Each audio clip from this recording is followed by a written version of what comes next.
우리는 어제 본문 말씀을 통하여서 하나님의 백성이 하나님을 왕으로 모시지 않을 때에 무엇을 따라 살아가게 되는지, 무엇 속에서 살아가게 되는지를 확인했습니다. 그들이 하나님을 왕으로 모시지 않으면 자기의 뜻대로 살아가는 것이 아니라 매우 허무한 것을 따라서 착각 속에서 세상적 가치, 망해버릴 세상적 가치를 따라서 살아가게 된다라는 것을 우리는 어제 말씀을 통하여서 확인했습니다. 이제 오늘 본문은 그러한 허무한 것을 따라간 그들의 결과입니다. 그렇게 하나님을 왕으로 모시지 않은 자들의 삶에 남겨진 결과가 무엇인가? 그들이 결국 무슨 결과를 만들어내었는가? 무엇을 남겼는가를 오늘 우리에게 보여주고 있는데, 오늘 그들은 무엇을 남겼습니까? 그 첫 번째는 바로 종교입니다. 종교. 오늘 본문 말씀 31절을 볼까요? 18장의 마무리 31절인데요. 한번 읽어보겠습니다. 시작. 하나님의 집이 실로에 있을 동안에 미가가 만든 바 새긴 신상이 단 자손에게 있었더라. 하나님을 왕으로 모시지 않은 자들이 결국 남긴 것은 무엇이냐면 미가가 만든 신상을 통하여서 그곳에 세워진 또 다른 종교를 만들었다라는 거예요. 그런데 이 종교를 우리가 쉽게 이해하도록 부른다면 이렇게 말할 수 있을 것입니다. 그들이 만든 종교는 유사 기독교다라는 것입니다. 참 기독교가 아니고 유사 기독교를 만들었다라는 것이죠. 여러분, 참 기독교는 거룩하신 하나님의 마음과 그리고 그분의 피로 거룩하게 구별된 성도의 마음이 만나서 세워지는 것이 참 기독교입니다. 하나님의 거룩하신 하나님의 마음과 거룩한 성도의 마음이 만난 그곳에 세워지는 것이 참 기독교입니다. 그런데요, 유사 기독교는요, 유사 기독교는 부패한 백성들의 마음과 부패한 레위 사람의 마음이 만났어요. 우리말로 번역을 해보면 부패한 성도들의 마음과 부패한 목회자의 마음이 만나서 세운 것, 그것이 바로 유사 기독교다라는 것을 우리는 보게 됩니다. 그리고요, 참 기독교는요, 오늘 하나님의 집이 실로에 있었다라고 말해요. 그것을 하나님의 집이라고, 실로에 있는 것을 하나님의 집이라고 부르는 이유가 무엇입니까? 화려함이나 크기나 이런 것들이 있었지 않고 그곳에 하나님의 언약궤가 있었어요. 그래서 참 기독교는 말씀이신 하나님이 계신 종교. 그래서 그곳이 진짜 기독교냐 하는 것은 그곳에 말씀이 살아있는가, 진실한 하나님의 말씀, 말씀이신 하나님이 그곳에 계신가 하는 것이 참 기독교의 표지죠. 그런데 그들은 어떤 기독교를 만들었습니까? 유사 기독교는 24절을 다시 한번 보시면요, 정확하게 하나님께서 이렇게 표현해 놓으셨습니다. 읽어볼까요? 시작. 미가가 이르되 내가 만든 신들과 제사장을 빼앗아. 자, 여기서 그가 분명히 말하고 있습니다. 지금 단 자손과 함께 하고 있는 하나님은 말씀이신 하나님이 아니라 미가라는 부패한 사람의 마음에서부터 만들어진 하나님이다라고 말하고 있어요. 이것이 신상이나 형상으로 드러날 수도 있고 마음 속에만 남아 있을 수도 있어요. 그러나 어쨌든 유사 기독교는 사람이 만든 하나님이 있는 거예요. 자기가 생각하는 하나님이 있는 것, 이것이 바로 유사 기독교다라는 것을 보게 됩니다. 그리고요, 참 기독교에는 분명히 하나님이 세우신 제사장이 거기에 있습니다. 그러나 우리가 방금 확인했던 것처럼 24절은 또 뭐라고 말합니까? 미가가 이르되 내가 만든 신들과 또 뭐예요? 제사장까지 그가 세웠다라는 거예요. 유사 기독교의 특징은 사람이 세운 사람이 거기 있어요. 하나님이 세운 제사장이 아니라 사람이 세운 제사장이 거기 있고, 그 제사장은 하나님을 섬기는 것이 아니라 부패한 사람들의 마음을 섬기는 자예요. 그러니까 쉽게 말하면 종교 연예인이라고 생각하면 됩니다. 연예인들은 사람들의 선한 부분을 섬기는 것이 아니라 부패한 사람들의 마음을 섬기고 있거든요. 그래서 인기를 먹고 살아요. 신기를 먹고 사는 것이 아니라 인기를 먹고 사는 거예요. 부패한 인간들의 마음에 충족을 주면서 인기를 먹고 살아가는 것이죠. 점쟁이들은요, 신기를 먹고 살아요. 어떤 신기죠? 악한 영의 신의 기를 먹고 살아요. 그런데 오늘 이 유사 기독교에 있는 제사장은요, 종교 연예인이에요. 부패한 인간들의, 종교적으로 부패한 인간들의 마음을 기쁘게 해주기 위하여 서 있는 제사장이다라는 것을 우리는 보게 되는 것입니다. 자, 그리고요, 참 기독교는요, 하나님이 지시하신 대로 예배 방식이 진행되는 거예요. 그러니까 예배라는 것이 하나님이 말씀하신 대로, 하나님께서 말씀하신 시스템대로 움직이는 거예요. 그러나 유사 기독교는요, 우리가 나중에 결국 이 유사 기독교를 세웠던 단 지파, 그 단이라는 땅에 무엇이 세워집니까? 북이스라엘이라는 나라가 세워졌는데 그곳에서 북이스라엘이 세워지고 722년 그 나라가 역사에서 지워지기까지 다내는 우상이 있었어요. 근데 열왕기상 12장을 한번 가볼까요? 특징이 무엇이냐면 28절부터 보면 이에 계획하고 두 금송아지를 만들고 무리에게 말하기를 너희가 다시는 예루살렘에 올라갈 것이 없도다. 지금하고 똑같은 상황이 한참 뒤의 이야기지만 지금하고 똑같이 실로에 하나님의 집이 있었어요. 그런데 그들은 단에다가 신상을 만들어 놓고 또 다른 유사 종교를 만들었죠. 유사 기독교를 만들었어요. 여로보암에 의해 북이스라엘이 세워졌을 때는 예루살렘에 하나님의 집이 있었어요. 그런데 지금 그는 베델과 단이라는 곳에 금송아지를 만들어 놓고 거기에 올라갈 것이 없다라고 말하면서 이스라엘아 이는 너희를 애굽 땅에서 인도해 올린 너희의 신이라 하고 하나는 베델에 두고 하나는 단, 그러니까 지금 오늘 이 본문에 나오는 그곳에 우상이 세워지고 신상이 세워졌던 거죠. 이 일이 죄가 되었으니 이는 백성들이 단까지 가서 그 하나님에게 경배함이더라. 그가 또 산당들을 짓고 레위 자손 아닌 보통 백성으로 여전히 가리킨 것도 아닌데 레위 자손 아니 이제는 더 타락했죠. 레위 자손도 아니에요. 보통 백성으로 제사장을 삼고 있습니다. 시작. 여덟째 달 곧 그 달 15째 날로 절기를 정하여 유다의 절기와 비슷하게 하고 재단에 올라가되 베델에서 그와 같이 행하여 그가 만든 송아지에게 제사를 드렸으며 그가 지은 산당의 제사장을 베델에서 세웠더라. 그 다음 절도 있나요? 그가 자기 마음대로 정한 달 곧 여덟째 달 15째 날로 이스라엘 자손을 위하여 절기로 정하고 베델에 쌓은 제단을 올라가서 분향하였더라.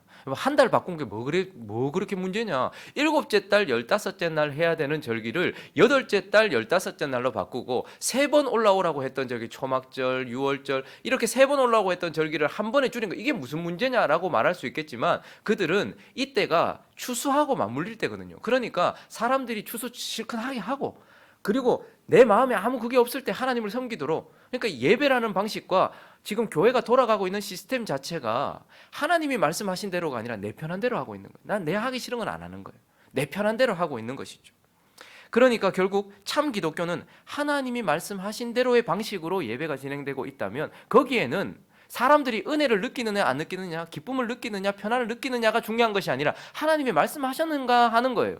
그런데 유사 기독교는요 사람이 세운 방식대로 예배와 시스템이 돌아가고 있어요. 그래서 부패한 하나님을 왕으로 인정하지 않는 자들은 결국 무엇을 남긴 것입니까? 유사 기독교를 남겼다. 종교를 남겼다라는 것을 보게 되는 것입니다. 자, 그리고요 오늘 본문 말씀을 통하여서 또 그들이 남긴 것 아니 하나님이 그들을 통하여 남긴 것 무엇인가? 그것은 바로 증거입니다. 결국 하나님은 증거를 남기셨어요. 여러분 사람들이 하나님을 떠나니까 또 다른 종교를 만든 것이 아니라 유사한 종교, 기독교를 만들었다. 이건 참 무서운 결과입니다. 우리가 하나님께서 세우신 기독교와 너무 비슷해서 이거 진짜인지 가짜인지 구별되지 않을 만큼 유사한 기독교를 세웠다라는 것은 매우 무서운 결과예요. 그런데 그것보다 더 무서운 것이 무엇인지 아십니까? 오늘 하나님이 사사기 18장을 기록으로 남기셨다는 것 이것이 정말 무서운 것입니다.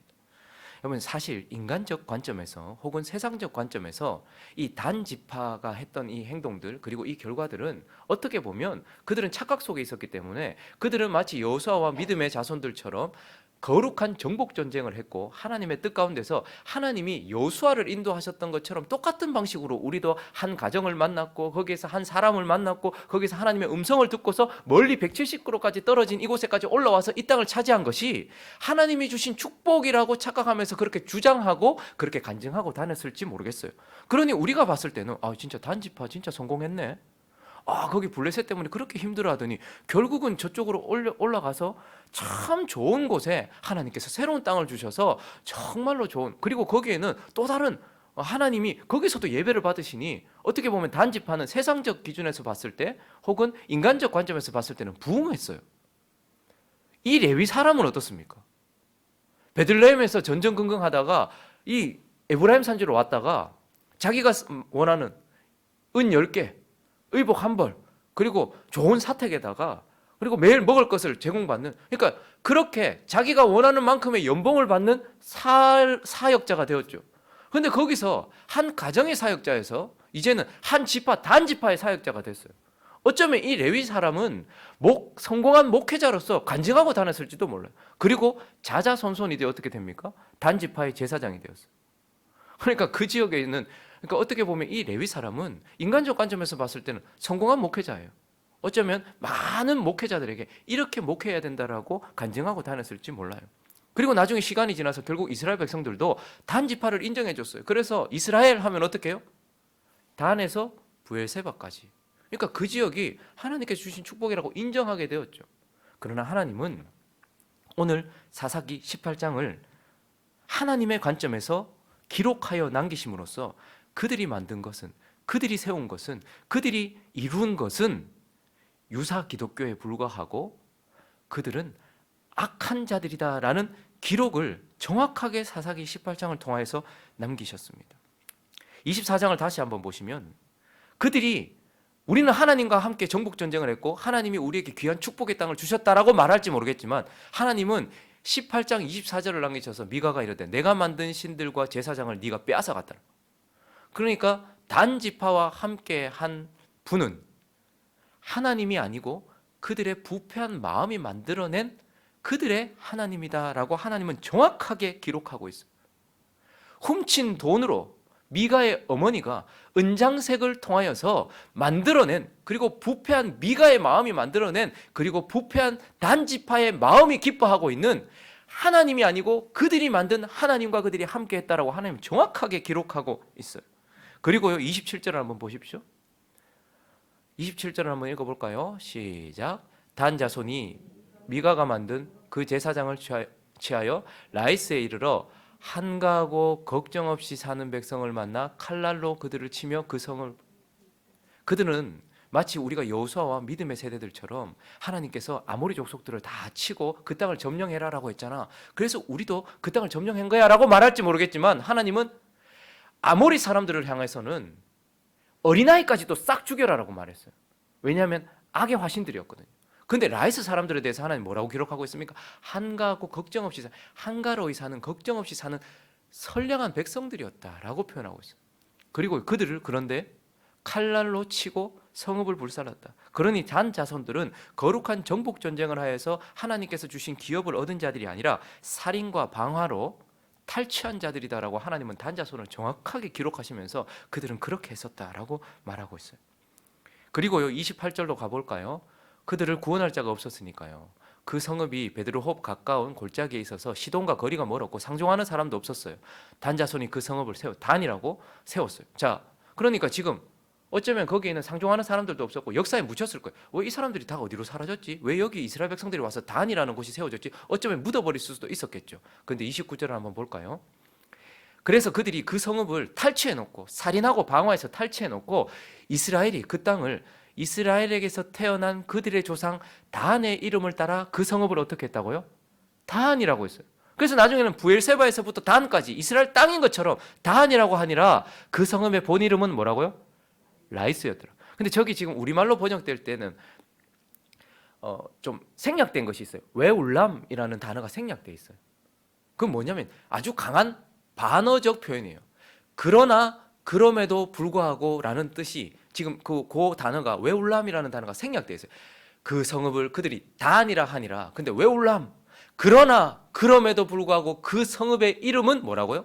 라이스라. 하나님은 거기를 단이라고 인정 안 하시는 거예요. 여기는 라이스다. 그러나 그럼에도 불구하고 그들이 이름을 바꾸고 그것을 우리는 단이라고 얘기했고 그들의 거룩한 조상 12지파 중에 하나인 단이라는 이름으로 그 땅을 단이라고 했지만 그러나 하나님은 그러나 그럼에도 불구하고 그곳의 이름은 라이스다, 라센이다 라고 말씀하시면서 하나님은 그것을 인정하지 않는다라는 것을 보게 돼요. 자, 그리고요 30절로 가보십시오. 그리고 또 하나, 단 자손이 자기를 위하여 새긴 신상을 세웠고 문제는 뭐죠? 거기에 자기들이 세운 제사장이 있었어요. 그런데 오늘 17장부터 지금까지 그는 레위 청년으로, 한 레위 청년으로 신상을 밝히지 않았어요. 그런데 오늘 보십시오. 하나님께서 이제 이 18장을 마무리하기 전에 모세의 손자요 게르솜의 아들인 누구라고요? 요나단. 깜짝 놀랐을 거예요. 거기에 제사장이 있었거든요. 그래서 단지파에 오고 오는 세대에 그들의 자손들이 계속해서 제사장이었는데 근데 그의 족보로 올라가 보니까 아론의 손자도 아니고 아론의 지파도 아니라 모세의 손자 그러면 제사장이 될 수 없는 사람인데, 제사장은 오직 아론의 직계만 되는데 모세의 손자가 몇백 년 동안 제사장으로? 라고 하나님이 뭐라고 밝히는 거예요?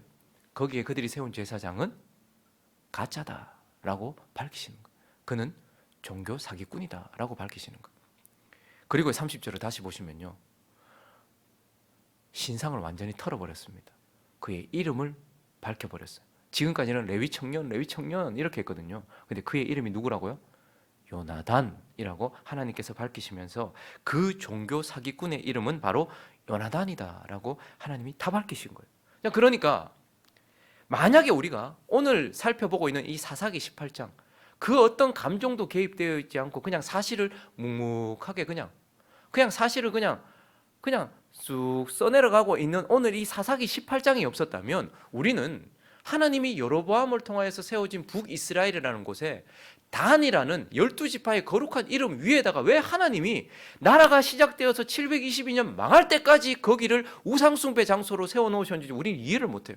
왜 하나님께서 북이스라엘이 세워졌을 때부터 북이스라엘이 역사 속에 사라질 때까지도 단에 금송아지를 만들어 놓고 거기가 우상숭배 장소가 되었는지 우리는 이해를 못했을 거예요. 거기다가 왜 하나님은 계시록 7장에 단 지파의 이름을 지우셨을까? 우리는 이해를 못했을 거예요. 그러나 오늘 하나님께서 사사기 18장을 기록해 놓으셨어요. 그들은 내 백성이 해야 될 행동을 한 것도 아니고, 그들은 내가 세운 제사장도 아니고, 그들은 나와 함께하는 종교도 아닌 유사 기독교를 세웠으며 더럽고 추악한 행동을 해서 땅을 빼앗은 사기꾼들이다 라는 것을 사사기 18장에 하나님께서 증거로 딱 기록해 놓으셨단 말입니다. 그래서 누구도 단이 축복으로 하나님께서 주신 땅이다라고 주장하지 못하도록, 그곳에서 몇백 년 동안 제사를 드렸던 그 제사장들이 진짜 하나님이 세우신 제사장이라고 주장하지 못하도록 하나님은 증거를 딱 세워놓으셨다라는 것을 우리는 보게 되는 거예요. 그래서요, 12사도들 중에 하나는 가짜였거든요. 가룟 유다가 역사 속에서 지워졌던 것처럼 12지파들 중에 하나인 단이 지워지는 이유가 오늘 이 구절 사사기 18장에 기록된 이 증거 때문에 우리는 그래서 그렇구나 라는 것을 알게 되는 것이고, 숨길 수 없다라는 것을 우리는 알게 되는 것입니다. 말씀을 정리하겠습니다. 여러분, 우리가 하나님 없이 신앙생활을 하잖아요. 제가 말하는 하나님이 없다라는 것은 우리의 입에 하나님이 안 계신다는 것이 아니라 우리의 마음에 하나님이 안 계신다라는 거예요. 제가 말씀드리는 하나님이 없다라는 것은 그분을 우리가 구주로 영접하지 않았다라는 것이 아니라 그분을 지금 현재 우리의 주인으로 영접하지 않았다라는 거예요. 그러니 그분이 우리의 입에서 우리의 마음으로, 그리고 우리의 마음의 변두리에서 우리의 중심에 계시지 않고 우리가 신앙생활을 하면 결국 우리는 뭘 남기는가 하면 유사 기독교를 남기는 거예요. 그런데 이 말씀이 두렵습니다. 왜요? 지금 우리가 이 한국 교회가 100여 년이 넘은 이제 정말 어린 교회죠. 역사 속에서 참 기독교라고 세운 이 기독교가 한국의 역사가 이제 한 100여 년 정도 조금 넘었어요. 130년, 140년 넘어가고 있는 이 시점에 지금 우리의 교회들이 정말 참 기독교 교회입니까? 아니면 유사 기독교 교회입니까? 지금 성공했다라고 하는 목회자들이 진짜 성공한 목회자일까요? 하나님께서 지금 인정해 주시는 목회자일까요? 그것은 우리의 마음속에 하나님이 정말 주인이신가 아닌가에 달려 있을 것입니다. 한국 교회가 정말로 너무나도 참 기독교를 닮은 유사 기독교가 되어 있지는 않은지 우리 자신을 돌아봐야 되고, 이제 막 3년이 넘어가고 있는 행복한 우리 교회도 혹 유사 교회가 되어져 가고 있지는 않은지 우리는 돌아봐야 하는 것입니다. 부패한 사람들의 마음과 부패한 목회자의 마음이 만든 교회, 그리고 말씀이신 하나님이 통치하시는 것이 아니라, 그러한 하나님이 아니라 사람이 만든 하나님이 통치하고 있는 그곳은 아닌지, 그리고 정말 하나님이 부르신 제사장이 서 있는 것이 아니라 사람의 부패한 마음을 기쁘게 하고 채워주는 제사장이 서 있는 것은 아닌지, 우리의 예배 방식이 하나님을 기쁘시게 하는 것인지 아니면 부패한 우리의 마음을 따라서 만들어 놓은 방식대로 지금 예배가 진행되고 있는지 우리는 돌아봐야 합니다. 그리고 성공했다라고 하는 그 목회가 정말 하나님이 인정하시는 목회인지 우리는 돌아봐야 되겠죠. 남들 얘기할 것 없이 우리 교회를 바라보면서 하나님, 우리 교회는 정말 부패한 성도들의 마음과 부패한 목회자의 마음이 만나서 세워진 교회는 아닙니까? 그리고 앞으로 그런 교회가 되어지면 안 되지 않겠습니까? 하나님 앞에 우리 자신을 먼저 돌아보고, 주여, 단 혹시 한국 교회가 그렇게 흘러가고 있다면 주여 우리를 불쌍히 여겨달라고, 우리의 목회자들을 주님께서 불쌍히 여겨달라고 기도하는 이 아침, 그리고 그렇게 거룩한 주일 보내고 한 주를 시작하는 저와 여러분 되시기를 예수 그리스도의 이름으로 축원합니다.